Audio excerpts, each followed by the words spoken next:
There's a second chance to see that programme at 5 to midnight this evening on BBC One.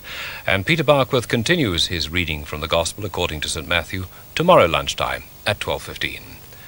This afternoon at 3:15, the young people of Liverpool come together in the Roman Catholic Cathedral of Christ the King to remember the events of the first Palm Sunday in songs of praise.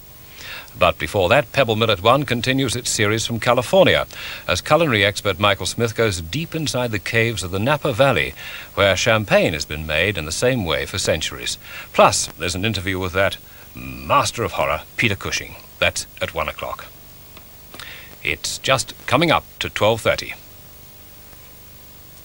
And time on BBC One for News Afternoon with Francis Coverdale and David Davis.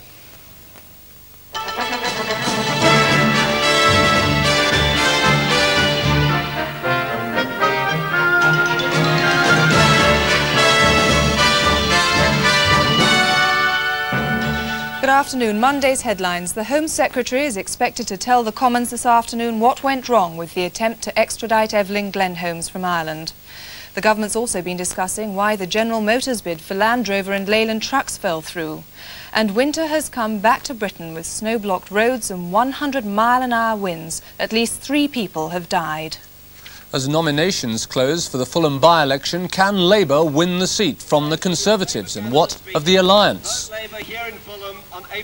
But in Barbados, it's virtually certain who'll win the test as England's wickets are scattered again.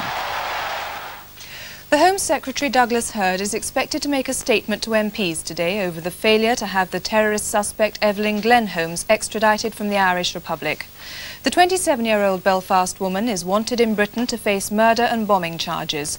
She was freed twice by Dublin courts over the weekend after the extradition warrants sent from London were said to be defective. Mr Hurd has had talks with the Attorney General, Sir Michael Havers, about the affair, and he's expected to face strong criticisms in the Commons this afternoon. Peter Archer, the shadow Northern Ireland Secretary, says he expects calls for resignations after what he called the mammoth blunder. Mike Smart reports from Dublin. And now the main points of the news again with subtitles. MPs will hear a statement on the failure to extradite Evelyn Glenholmes from Ireland. The Home Secretary Douglas Hurd is expected to face strong criticism over the affair. The suspected terrorist was freed twice this weekend after warrants proved defective.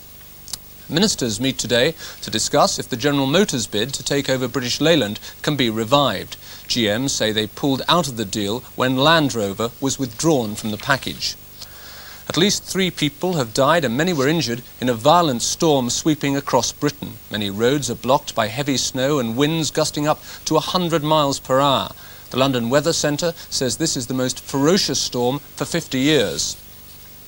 A report into the death of 3-year-old Heidi Kosida is very critical of the National Society for the Prevention of Cruelty to Children. It says she may not have died if the NSPCC had followed its own guidelines on child abuse. Heidi starved to death after being locked in an unheated and damp bedroom at her home. Victims of the Bhopal disaster have been offered a share in a £350 million settlement. The deal was made between Union Carbide and American lawyers acting on their behalf. But the Indian government rejected the deal, saying all agreements must be reached through them.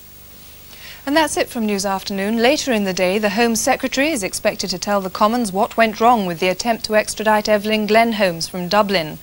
Eros goes home to be the centrepiece of Piccadilly Circus once again, and footballer Kenny Dalglish is given the freedom of Glasgow in the week he expects to get his 100th cap.